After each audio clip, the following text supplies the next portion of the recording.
The main car on the Land Rover stand at the Paris Motor Show this year is, of course, the new Range Rover. And here it is in all its glory. And I think designer Jerry McGovern has done a fantastic job of making it look like the original. Yeah, it's not really very funny, is it? The new one, it's over here. Now, I must say, I was a little bit worried. I'll just go over this side because we've got another guy filming. I was a bit worried at first when I saw pictures of the car because it's lost its bluff front and that gave it the road presence of a tank. But here in the metal, I quite like it, you know. I think it's still got plenty of drama, and if I was to cover up this badge, there's still enough classic Range Rover design cues over this car that you'd be in no doubt of what vehicle it is. Now, one of the advantages of using that sheer bluff face is that this new model is more aerodynamic than the last one, and that helps improve its efficiency.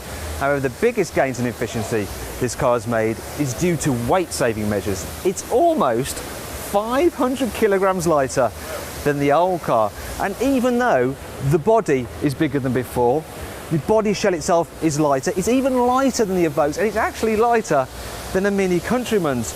Though of course this car would be nowhere near as good off-road as a Mini Countryman. Come on, I'm joking. It's going to be the best car in its class off-road, you know that. It's a Range Rover. One of the key features of the Range Rover is the split tailgate. As before, the top half opens electrically, but now for the first time, so too does the bottom part. That's obviously because, well, owners are just too feeble to lift that, or more likely they're just too posh to bother. Now, you can use this. It's a nice little platform to, I don't know, have a picnic, or maybe if you're at the races, you can look over the heads of the hoi polloi, and maybe if you're at a motor show, you can use it for crowd surfing. Now, if I jump, will you catch me? Will you catch me? Come on. The Range Rover has always been a luxurious car to travel in, but this one is even more palatial because it's got a slightly longer wheelbase, so there's now more room in the back than before. And as you can see, it's very popular with other people at the motor show. We're all just sat here chilling out, really. And if you'll excuse me, I'm just going to have a bit of me time now, okay?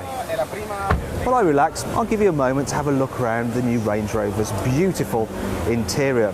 If you look at the design, it's quite similar to that of the Evoque, but obviously quality has been taken up a notch.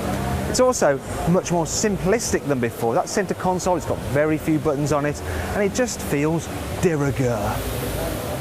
Before we wrap up here, there is one last thing I want to show you. Look, contrasting roof like on the Evoque. Now, I quite like that. I think it works really well with the car, actually.